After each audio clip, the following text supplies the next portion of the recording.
Hello, everyone. We do have a few more people joining, but in the meantime, it's time, so let's get started. So welcome to today's webinar, which is the next one in Epigeum's Thought Leadership series. Today, we're going to be discussing academic integrity and artificial intelligence, which are hot topics in the current climate of higher education. Next slide, please.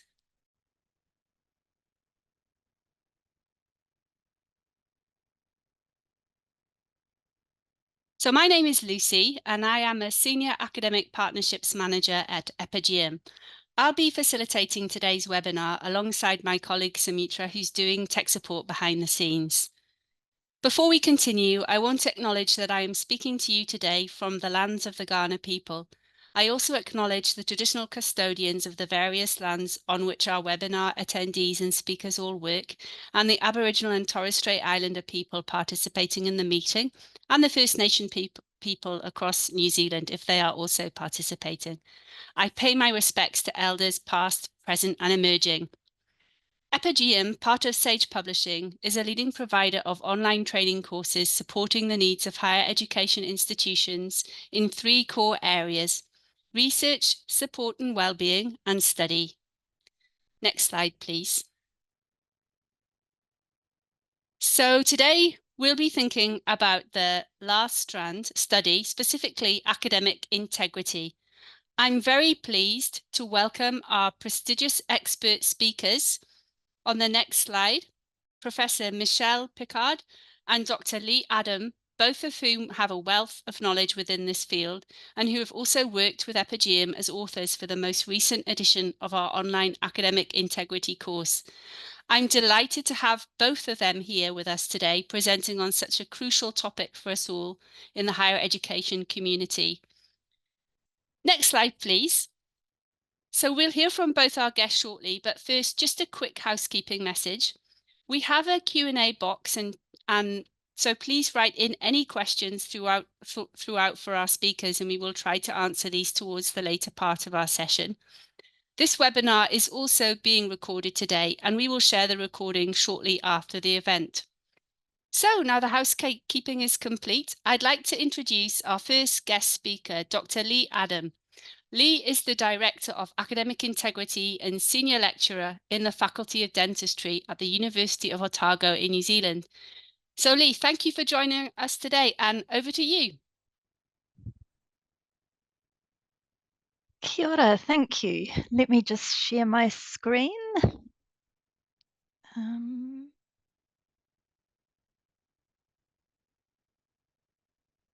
Right, there we go. So, tēnā koutou, no mai haere mai, ki te hui e tēnei wā.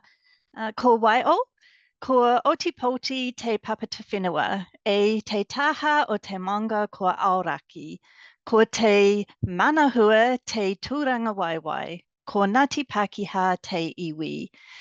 Hei kai waka haere o te pono o te mātāraiki o te Otago whā kai huaka. Ko Lee Adam toko ingoa kia ora. So hi, my name is Lee, and as Lucy said, I'm the Director of Academic Integrity at the University of Otago. My background is as a primary school teacher and an artist, but my PhD was in teaching and learning in higher education, specifically academic integrity. So I've been researching and involved in academic integrity at Otago since 2010. And just a wee caveat here, the views that I'm giving on this webinar are mine and not necessarily those of the University of Otago. So my little arrow isn't working, so let's try that one. So I'm going to start by presenting some statistics, and some of them are from a survey of New Zealand universities that we undertook towards the end of 2022. So this project was led by Jason Stevens at the University of Auckland, and it involved representatives from 8 of New Zealand's tertiary institutions, and that included 7 of our 8 universities. So if you want to look at this research in a little bit more depth than what I'm going to go into here, we've not long had it published in the New Zealand Journal of Educational Studies. So I've got the little QR code there that you can scan, or the reference there, the citation. So a big thank you to Jason for leading the project and undertaking the analysis, but also to all of the collaborators who gathered the data from their respective institution. And I know that some of them are online now, so hi guys.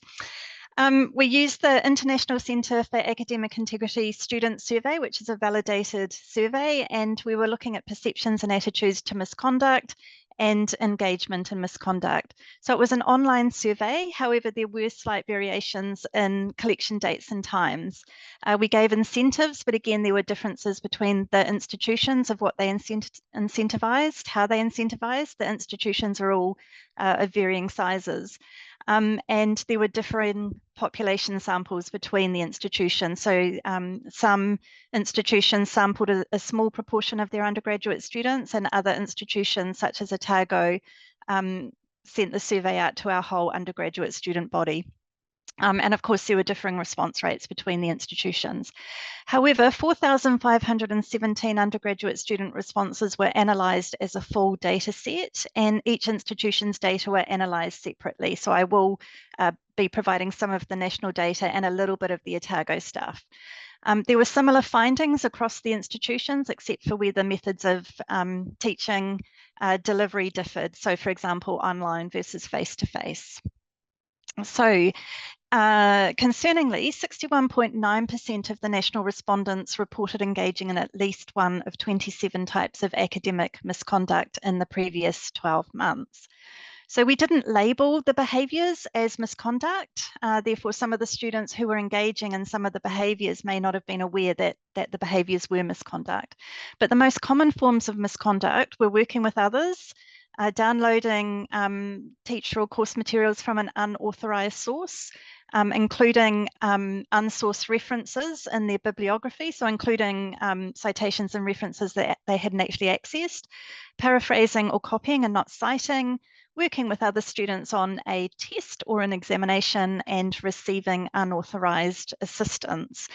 So note that students could check all of the things that they did, therefore, you know, the numbers add up to way more than 100%. So I was quite intrigued by these data, so I took them back to the actual misconduct figures here at Otago, which are publicly available. So in the same year, 2022, 79 of our students were found to have engaged in academic misconduct. So that's less than 0.4 of our undergraduate student body. And as far as I'm aware, that is within the realms of what most New Zealand universities find, but I am willing to be corrected if I'm wrong. So in total, 168 Otago undergraduate students were investigated for academic misconduct in 2022. So the cases not included in that final figure of 0.4% are those that were downgraded to educative, or cases that were dismissed as no misconduct. So that means that over half of the investigations found that either the student hadn't done anything wrong, or they had made an unknowing mistake, which was just an educative thing. However, the full number of investigations is still only 0.8% of students, and that's a really stark contrast to the 68.1% of students who reported on the 2022 survey for Otago that they had engaged in a behaviour that we would deem misconduct. So clearly there's a really big difference between student self-report behaviours and the behaviours that we are detecting. So that was really interesting. So let's take a moment to have a look at why students say they engage in academic misconduct. So the data on this slide are from the Otago report in 2022. And as I stated earlier, the individual findings were consistent across the institution. So this is pretty representative. So we asked students to report their reasons for cheating and to tell us how often, as a percentage of time, each reason was a consideration. Now, the biggest reason was academic pressure, and that was followed closely by not having enough time. Now, note also that 43% of students stated everybody else is doing it as a reason, but it seems that the bulk of reasons are related to taking shortcuts with learning, disengagement, or not being sure of what is expected of them in assessment tasks. So what this might indicate is that many students aren't setting out to cheat, they're just stressed and or disengaging, and they're taking opportunities to take shortcuts. So I then decided to compare the 2022 data with findings from a survey we did in 2012, thinking, well, what's happened in the past decade? So note that these two sets of data are not directly statistically comparable because they involve different questions and different methods of collection, but they do give us some insight. So our 2012 survey was a paper survey because it was back in the days when students attended lectures.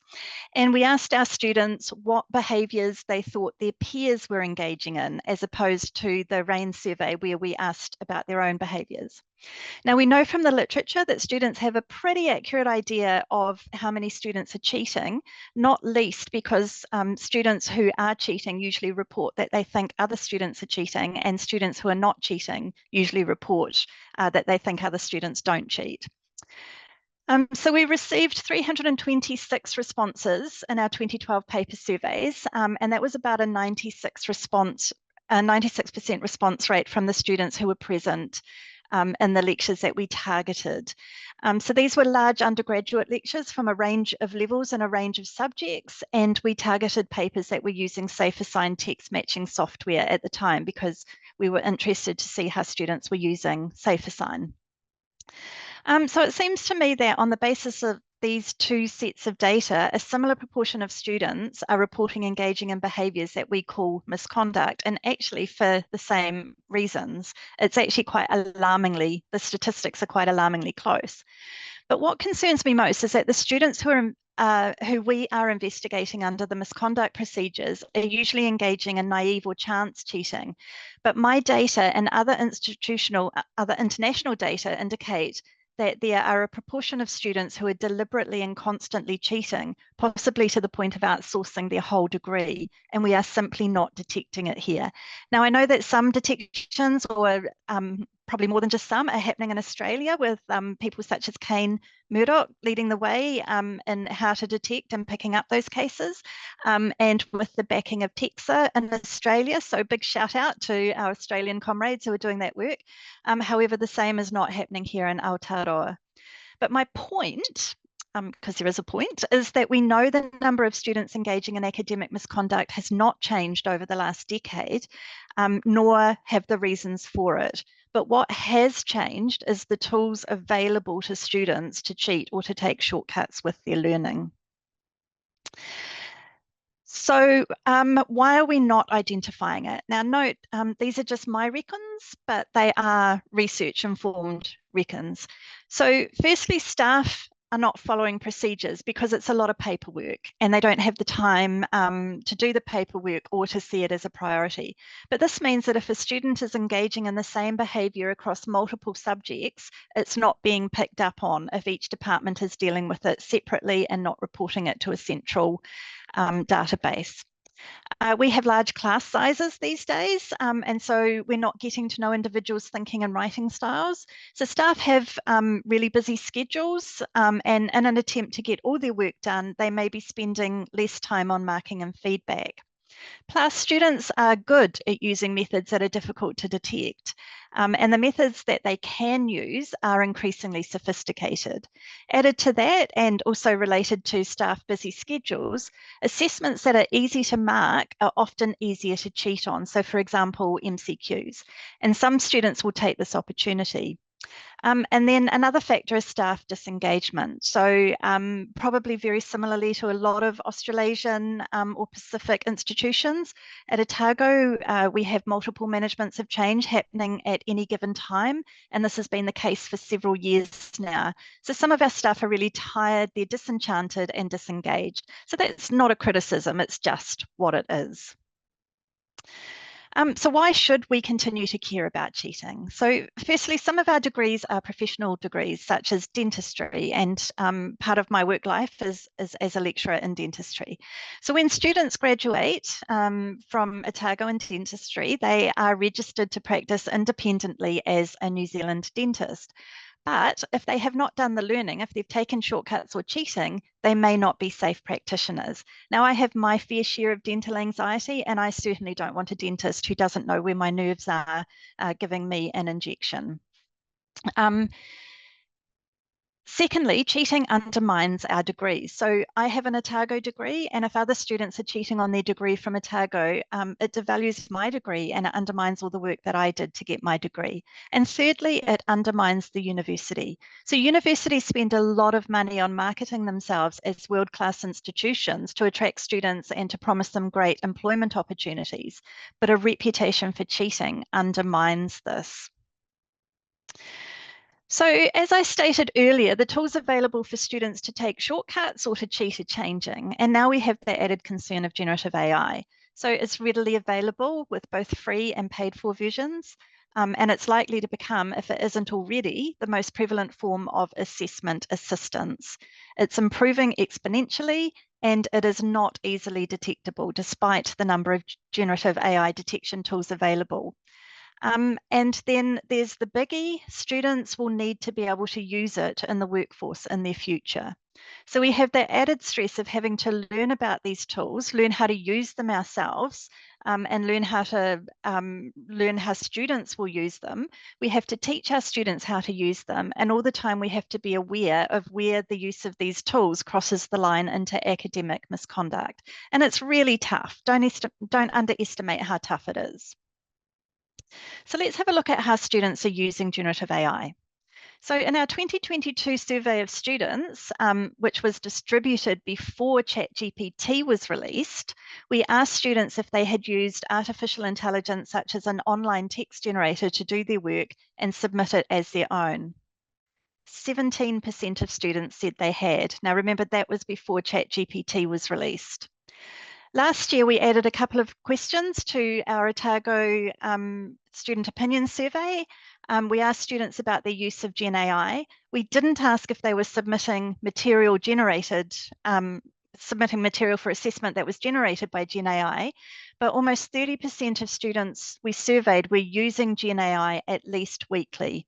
If we add in the monthly users, it indicates that up to 45% of students were regularly using Gen AI for their assessment work towards the end of the year.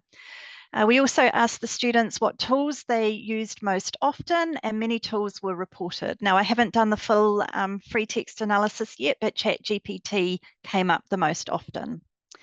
So similarly, in the research committee update for the International Centre for Academic Integrity earlier this year, the committee reported that 35% of students had reported using generative AI to compose or paraphrase an assignment. And of those, 54% used ChatGPT and 9% used Quillbot. Concerningly, 32% of students reported not knowing whether their behaviour was against the rules. So this indicates to me that students aren't clear of what they're allowed to use and what they're not allowed to use. And I'm picking that comes from staff not being clear, and even institutions not being clear. So the Otago students' responses to how they used AI technology to support these studies was wide and varied. And again, I haven't undertaken the full analysis, but many of the responses indicated ethical use. So using it in the same way that we might use Wikipedia to help them get started on an essay or for grammar corrections. But some responses indicated that students were crossing the line into misconduct. So for example, one student wrote, "Check my answers to MCQs." Now, none of the responses indicated using Gen AI to generate an assessment and then handing it in, but I suspect that even if students were doing that, they wouldn't have given it as a response, given the way that we worded the question. Plus, asking people to be honest about their dishonesty is quite a flawed concept, really. But my favourite response was this one. "I don't. I have asked ChatGPT for garam masala recipes once, and that's about it." I really enjoyed that, and I'd love to know how the recipe worked out for them. So before I finish, a quick word about equity, but with a caveat. So again, these are not necessarily my views, but they are views that have been raised in the literature and in academic conversation. So generative AI can be harnessed for assistive learning. So for example, speech to text or text to speech. It can assist students with their academic writing. Personally, I do prefer to mark assignments that are grammatically correct and easy to understand, because it means that I can focus on the points that the student is making and give them the marks they deserve for their research and for their thinking. So I've always advocated programs such as Grammarly for this, but Grammarly now bears the dreaded generative AI tag, and other text generation softwares can perform the same functions. And students have always made really good use of translation softwares for the same thing. Personally, in terms of equity for students from a non-English speaking background or from inequitable groups, I think these softwares are great, but other people disagree. Generative AI can give access to information in similar ways to existing tools such as Wikipedia. Again, is this a good thing or a bad thing? I'll say a few words about this next, but I don't really see it as a bad thing as long as all content is checked. So generative AI can be great for cognitive offloading, meaning students can focus on their thinking rather than on recall. However, there are also equity downsides. For example, there can be inequitable access to Gen AI tools because the best versions require payment and not everybody can afford to pay. So those inequities that we have with cheating and with contract cheating, where some students can afford it and other students can't, also exist in the world of generative AI. And I do have some ethical concerns. So the first is a copyright concern, and that is, where does the information go? So if a student types in our assignment question to ChatGPT, what is OpenAI doing with that information? That is our intellectual property, that assignment question. Similarly, if we upload students' work into an online generative AI detector or even the Turnitin one, what is that information being used for? What is OpenAI or Turnitin using that information for? Are they holding it? Are they using it? And if we don't know what is happening to that information, I don't think we should be putting information into it. Generative AIs have been developed unethically, so there are several large lawsuits that have been filed against OpenAI for using information that they didn't have the right to choose in training ChatGPT. So, for example, the New York Times has got quite a tight little lawsuit happening there. And most recently, you've probably heard the Scarlett Johansson case, where she was approached to give permission for her voice to be used. She refused, and OpenAI used her voice likeness in ChatGPT anyway. Another concern is that the tools can be used unethically. That's too big to go into here, so I'll just park that. And contract cheaters will be using these tools to make their services much more affordable. Because if they can cut down the time that they spend on a piece of work by cognitively offloading and then just checking what ChatGPT or whatever has written, they can charge less for it, which makes them more marketable. And finally, generative AI reproduces all of the biases of the internet. It's racist, it's sexist, and it's any other ist you can think of. So just ask DALL-E to create an image of a doctor, an engineer, a builder, a teacher, and a nurse, and then sit back and admire the gender and racial profiling. So that's it from me. Thanks, Lee. That was fantastic. That was really interesting. Thanks for the results of the survey in New Zealand and your thoughts on that, and especially interesting at the end to hear some of the ethical and equity concerns that you have. So that was fantastic. So just a quick reminder, we have a couple of questions in the Q&A, but if you have any other questions, please put those in the Q&A box and we will get to those at the end of the presentations. So I'd like to introduce now our second speaker, Professor Michelle Picard. Michelle is the Pro-Vice-Chancellor Learning and Teaching Innovation at Flinders University in Australia. So Michelle, it's great to have you here, and over to you. Thanks very much, Lucy. I'll quickly try and share my screen. There you go. And, oops, share and slides. Okay, thank you very much, Lucy. As Lucy mentioned, I'm PVC Learning and Teaching Innovation at Flinders University. Also, as Lee noted, any information in this presentation is, of course, my own rather than Flinders. or representing Flinders perspectives.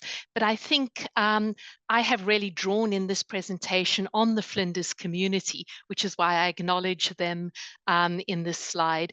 And there are some slides where I have actually drawn on other people's presentations, in particular Professor Romy Lawson's presentations.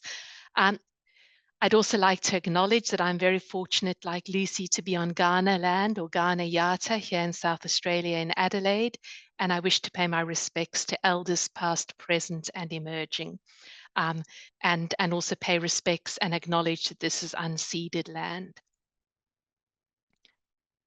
So in academia, we often work on trust and understanding. The more you understand something, the more you trust it. But this is, of course, a big challenge with generative AI.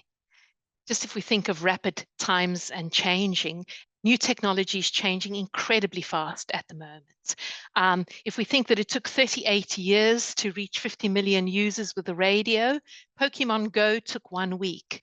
And we've had similar experiences with generative AI. I always think of my old professor in education when I was studying my postgraduate qualification in education back in 1992, which shows how old I am. He said that change in education takes 20 years. Well, all I can say is he's probably gyrating in his grave, not just turning. So what is my background? Like many of us, we've been suddenly accelerated with the impact of generative AI into having to become generative AI specialists, but that is definitely not my background. My background is in academic literacies, and particularly some of the research that I have done in this space is around educative approaches to academic integrity, educative approaches for academics, and also educative approaches particularly for students. And these are just some of the papers in the past from the International Journal for Educational Integrity, where I focused on educative approaches to supporting enabling students, along with colleagues, understanding plagiarism in different ethnic contexts or in different countries, and also how the relationship between text matching software and academic integrity or plagiarism. So those sorts of topics is what I've researched in the past. But with generative AI, we immediately had very, very dichotomized approaches within academia. On the one hand, we had colleagues who absolutely embraced and were very keen to start using and experimenting with AI, artificial intelligence, particularly in their classes. And on the other hand, we probably had the majority of people who were really, really resistant to that. That's probably because the rate of progress in higher education pedagogy, as opposed to our research, is very, very different. And we're trying to respond to rapid change in technology in a very unagile system that doesn't necessarily support academics to respond very, very quickly.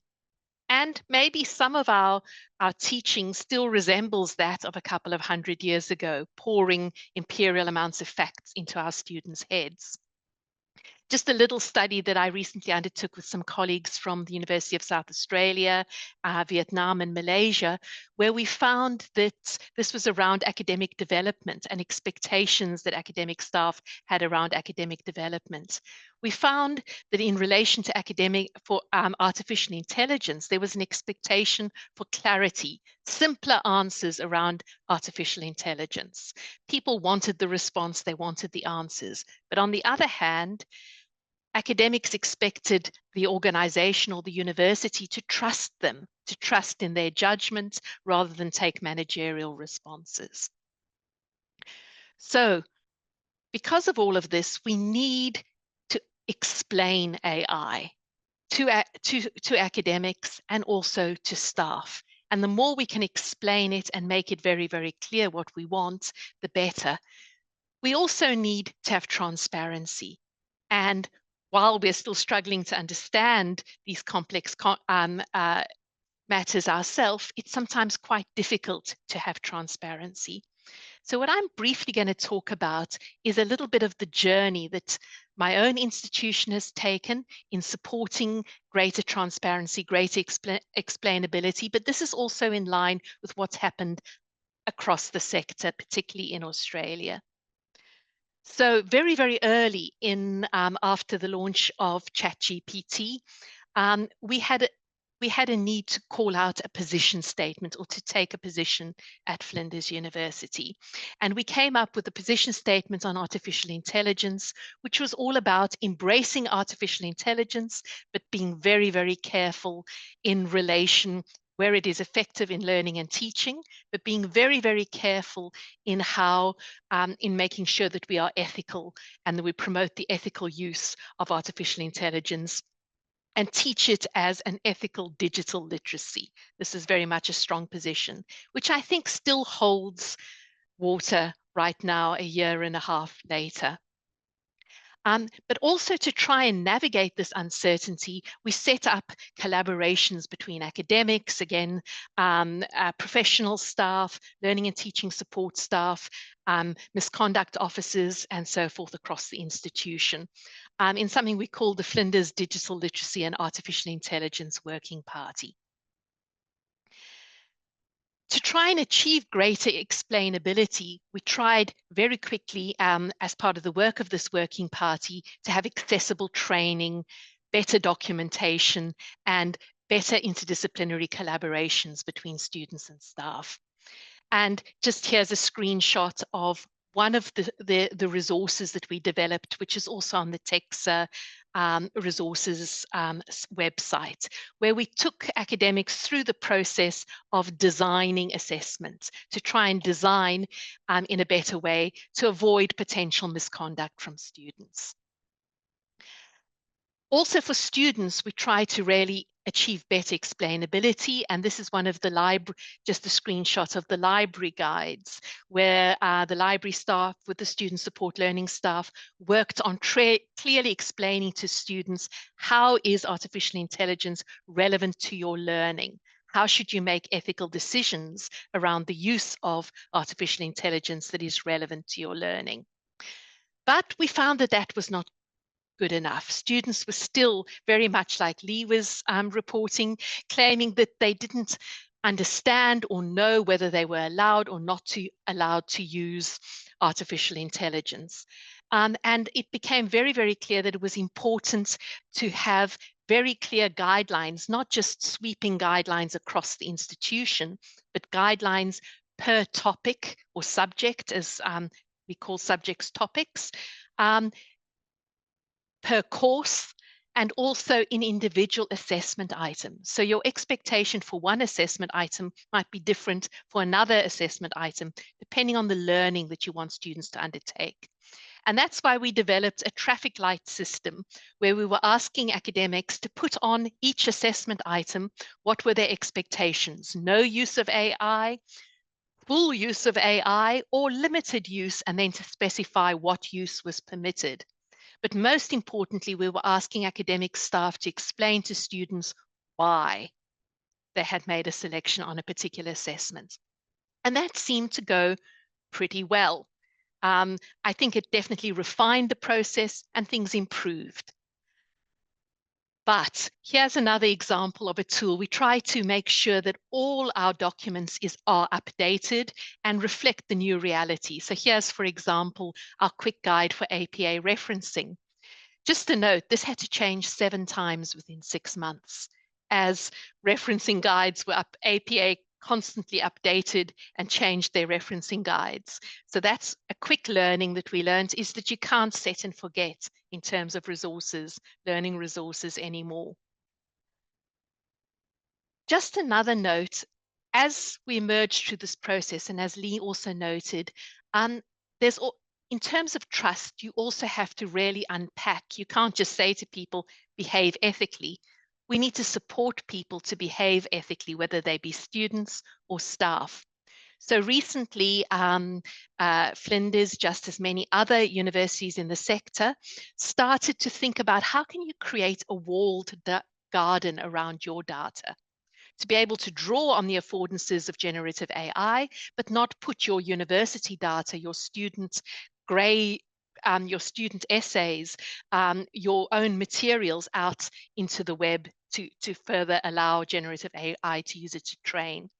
So we released Microsoft Copilot for staff, and also with some guidance on how to use it ethically within the university ecosystem. And also, I know in a range of universities across Australia, like Sydney University, they've been developing their own GPT tools, which have the same functionality as Microsoft Copilot. Here's just a link of back in July 2023 of some of the recommendations, which a whole huge working party across the sector in Australia drew some conclusions. So this is people like Lou, Fawns, Cowling, and Bridgman, who talked about sharing practice across the sector, which I think has definitely been happening, working with partners, with external partner and government and community, supporting appropriate use to relieve workloads for staff, so the advantages of doing it. But of course, we've got to make sure that we as staff model those ethical practices within the walled garden, as opposed to making claims of what our students need to do, and then we do the opposite, which I think is really important. And then also continuing to monitor and update guidelines. And here is just another summary from the TEXA assessment reform for the age of artificial intelligence, which was released in September 2023, which I think again still holds true. The fact that we still need to certify our students' learning, but raise awareness of the process, not the product. Equip our students to participate ethically, and also, most importantly, focus on our assessment design. But I think if we need to build trust, again, as I said earlier, we can't just set and forget. We've got to constantly monitor, evaluate, update, and we've constantly got to revise our education and training. So to use project management lingo, we can't have the waterfall method where we implement something, we do a whole lot of work, and then we evaluate it. There's no time. We have to constantly be agile, and we have to constantly be learning, and we also have to admit our own ignorance and the nuances. We can't just say to students anymore, tick the box, I haven't committed misconduct. We need to constantly educate, refine, reiterate what is relevant for each topic and for each subject and for each assignment. So here's just that original resource that I spoke about with the 3 traffic lights, and also the resource on assessment design. Very recently, a month ago, again through constant discussion with academics, we've implemented a new AI assessment scale at Flinders University. And this is based on the work of Furs et al., very strongly reliant on their work with their AI assessment scale.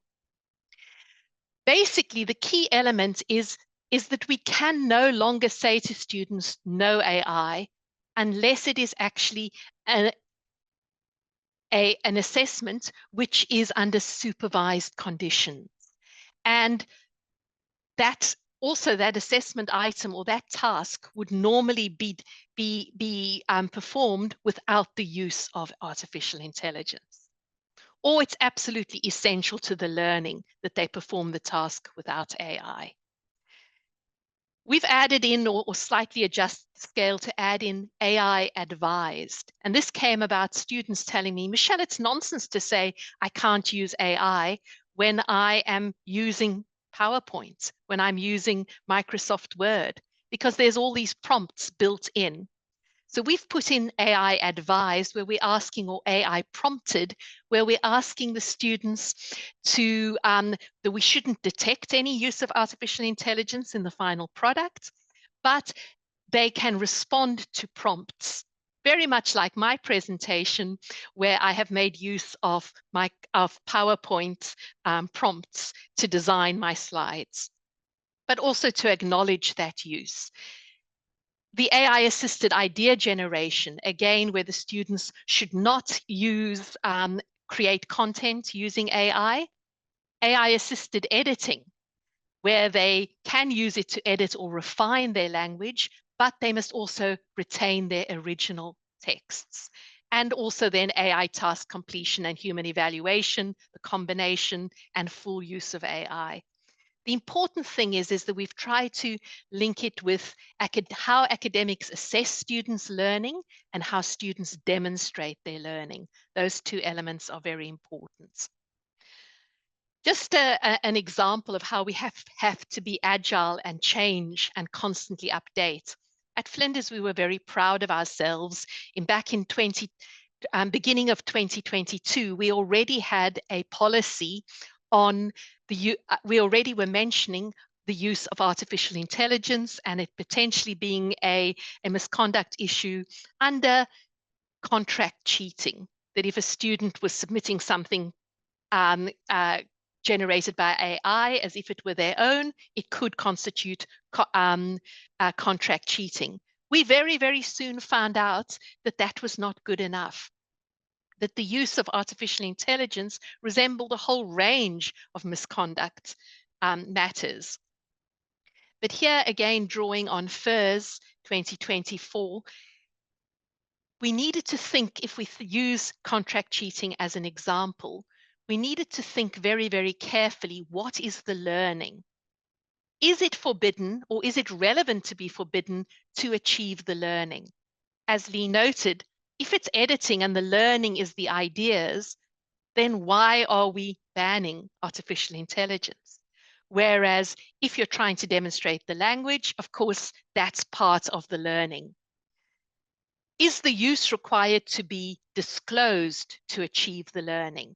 And in our artificial intelligence, our updated version of FIRS, we are asking students to disclose any use of artificial intelligence, even if it is just a prompting. Is the use of it causing the user to have competitive advantage? And that's linking again with these comments about equity with other students.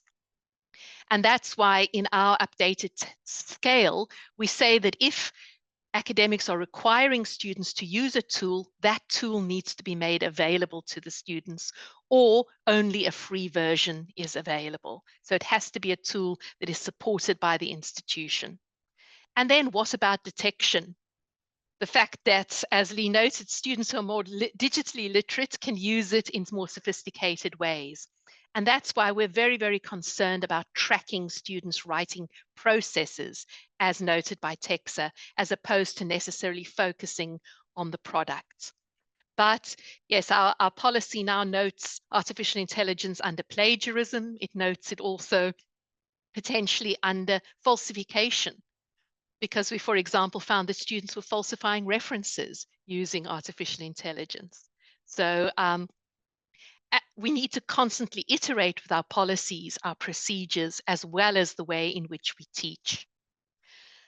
In terms of education and training, we also need to iterate and we have to ensure that we meet those nuances. Here's just an example of using the Epigeum case studies and learning activities. I made some playing cards that we used with students to try and unpack where the students had to decide, is something ethical use of artificial intelligence or non-ethical use of artificial intelligence, or does it depend on the circumstances? And here's just an example of a student who's working on a group project that includes a lesson plan. He's working late and he asks artificial intelligence tools for a lesson plan that teaches a specific skill for students with different learning needs. And is that ethical or not ethical? Would that constitute misconduct or not? And this had lots of really valuable conversations with the students. And those conversations will differ depending on the assignment, depending on the task, and so on.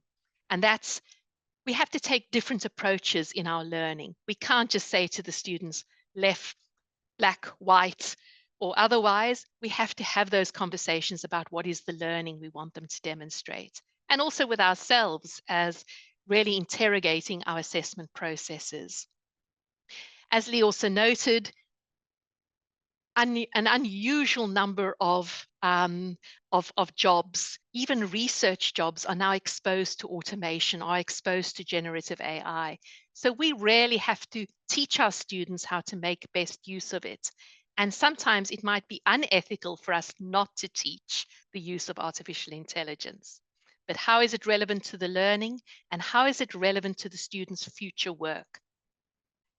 So from that Microsoft Copilot generated picture, again, we almost need to have a partnership between generative AI, industry, and academics.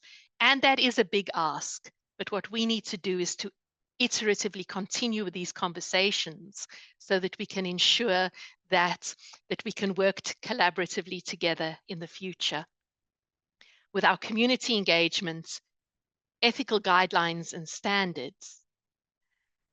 And where next? So this is the journey that's continuing for Flinders, but also across the sector, particularly in Australia, is trying to find more and more appropriate Gen AI, embedding it in disciplinary learning and teaching where relevant. Transforming our assessment to make sure that we try to evaluate the learning, not machine learning. And also making sure that we can give students ethical feedback and support and make use of that affordance as well via Gen AI. So having those tools that provide the students with those quick answers within the walled garden of protected data. And then also, very important, we can't rely on, it's an arms race, constantly improving the generative AI detection tools. I don't think we're ever going to win that arms race. But what we can do is set up systems, and there's a whole range of vendors and systems that are working towards tracking students' writing processes. Not to say this is a misconduct case or this isn't, but to contribute towards that decision. And it's always an informed decision which the academic integrity investigator makes based on a whole range of factors, but also so that we can give the students ethical feedback during the writing process and ensure eventually that they have ethical writing practices. So this is the founding Vice Chancellor of Flinders, who spoke about experimenting and experimenting bravely. Although as academics and as institutions, we get quite nervous doing that in learning and teaching, we're at a stage that we have to experiment, we have to learn, and we have to engage in conversations with our students about what is the learning we want them to undertake. And then how can they demonstrate that learning ethically? Thanks. Thank you. That was brilliant. Thank you, Michelle, so much for all of those thoughts. And yeah, we've got quite a few questions, and that's what we'll move on to now. So thanks to everyone who sent questions in, and there are some that have been submitted to the webinar Q&A. So we'll try and get through as many as possible. Starting with the webinar Q&A, a quick question from Jen. Do New Zealand unis have Microsoft Copilot built in as part of their Microsoft licensing arrangements? So Lee, do you know the answer to that one? I can't speak for other universities, but Otago certainly doesn't. Auckland is the biggest university in New Zealand. I'm not sure if they do either, but we certainly don't here at Otago. Okay, thanks. And maybe related to that one, just going down to Rachel Spronken-Smith's answer, because she's talking she's talking about the chatbot Val that RMIT promote for students. She sees the uses include exploring ideas and improving writing. So she's asking you for any recipes using ingredients that you have. Do you get that question, Lee? I did see that, and I think what Rachel is referring to is that RMIT have developed their own chatbot, and it is powered by GPT. And I think that's one of the really cool functions of GPT at the moment, is that you can build your own Gen AI chatbot from it if you know what you're doing. That's certainly something that we're exploring here at Otago. Great, thank you. Okay, so now a question for Michelle. I will just go to Jen's question first of all, but I'll come back to the other ones. Do you think, and I think you might have answered this somewhat in your presentation, do you think the traffic light system is realistic when Gen AI services are being integrated into on-campus educational technology and use of Gen AI is largely undetectable? Absolutely. So that is exactly why we had to update our system. So we started with the traffic light system in March 2023, and I think it was very relevant and very helpful at that point. But we've had to move on, and certainly I think it was through that collaboration and that feedback from the students around those issues which resulted in us now moving to the more nuanced perspective of you can only really say no AI if it's a supervised assessment, whether it's electronically supervised or human supervised, under conditions where you would not normally use artificial intelligence. Right, thanks. Thanks, Michelle. And because you've got so many questions, I'm probably going to alternate somewhat. The other question, so Liz has got one about the implications of the prevalence of AI on practical assessment, as is done in TAFE. So what implications are there in TAFE competency training? Lee, are you able to take that one? I don't know that there are implications for practical assessments. I think it's potentially quite difficult, but not impossible, to use generative AI for practical assessments. It's the theoretical assessments that would be an issue. So if you're testing theoretical competence rather than practical competence. Yeah. So yes, there are implications, but they're the same implications of all assessments for generative AI. And that's, if you're asking for knowledge recall, then generative AI can do that really well. If you're asking for critical thinking or to apply knowledge, then generative AI generally struggles a lot more with that. Great, thanks, Lee. So we've got some questions that came in before the webinar, so I'm going to go to some of those now. Should we actively recommend Gen AI tools by name? Michelle, you want to take that one? Sure. I think it's fine at a specific course topic or assignment level, where you're specifically asking the students to use a specific tool.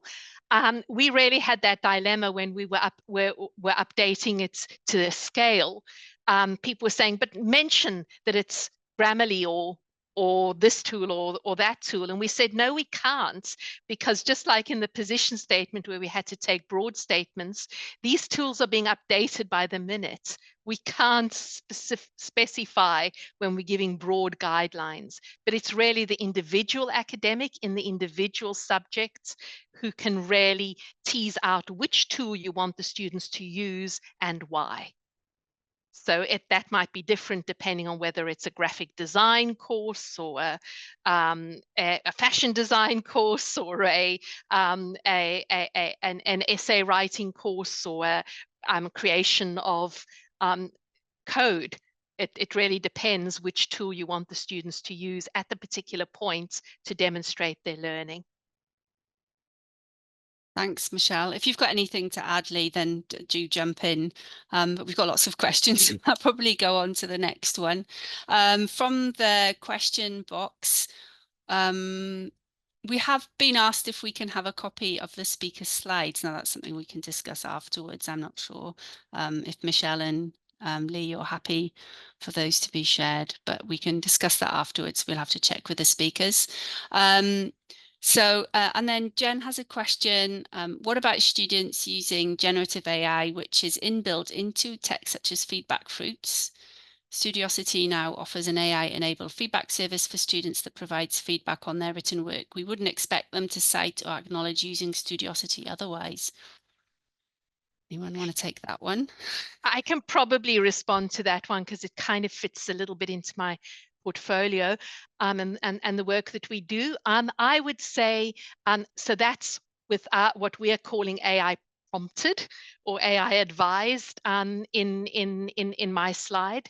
And we're saying to students there, you can respond to the prompt, but maybe put a line at the end or a little star that I responded to prompts during the process. We actually encourage students to acknowledge support from Studiosity or any supports that they've received. In many assignments, we're actually encouraging students to acknowledge support that they've received. But I think it is slightly different. So if they're using an authorized tool, it might not be necessary for that particular assignment, because this particular assignment is to use that tool. So again, it really depends on what the learning is. But in general, always acknowledge the help you've received. Yeah, I agree with that, Michelle, that really it's about the learning and ensuring that students are able to display their learning.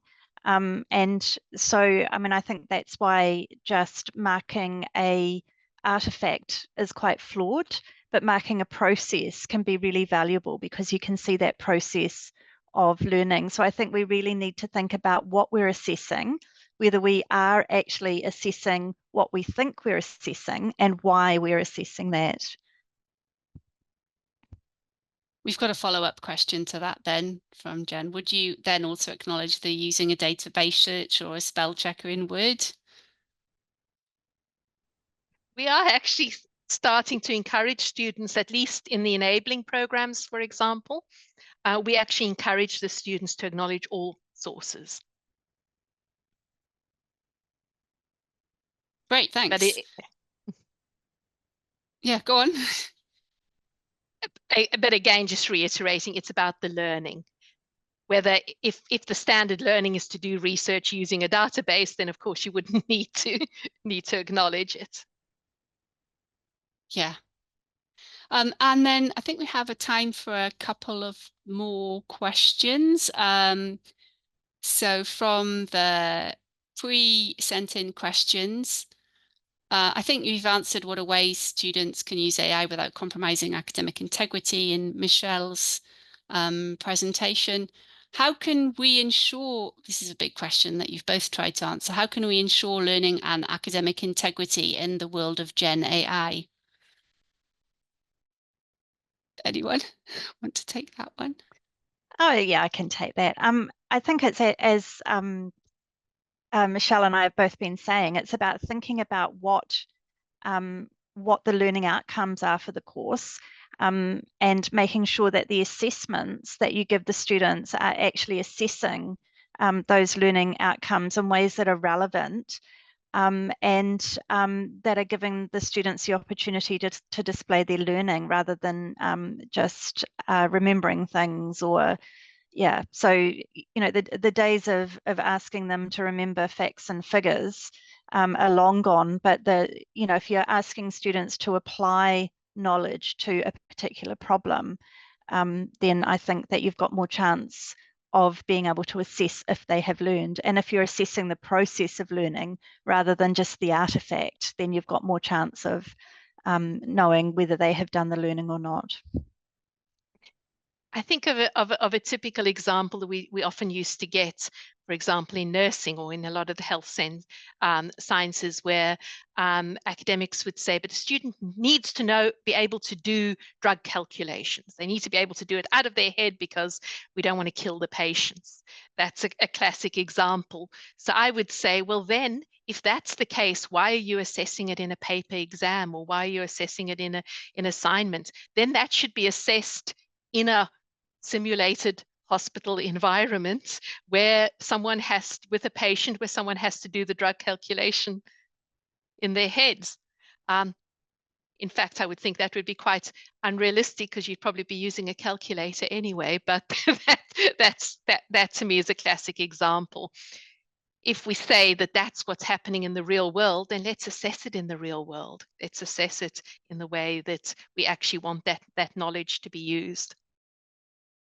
Thanks Thanks, Michelle. Yeah, that's right. It's about I guess the end use situation there, and that's really relevant. So we had quite a few more questions, but I think you answered most of them in your fantastic presentations, which were really interesting. Lots of different things to think about, and I'd like to thank you both for your presentations. Thank everyone who sent the questions in. I'm afraid that that's all we have time for today, but thank you everyone for joining, and it's been great, and we will send through a link to the recording so that you can have a look and share with your colleagues. And thanks to everyone, thanks to our presenters, and thanks for joining today. Have a great rest of the day.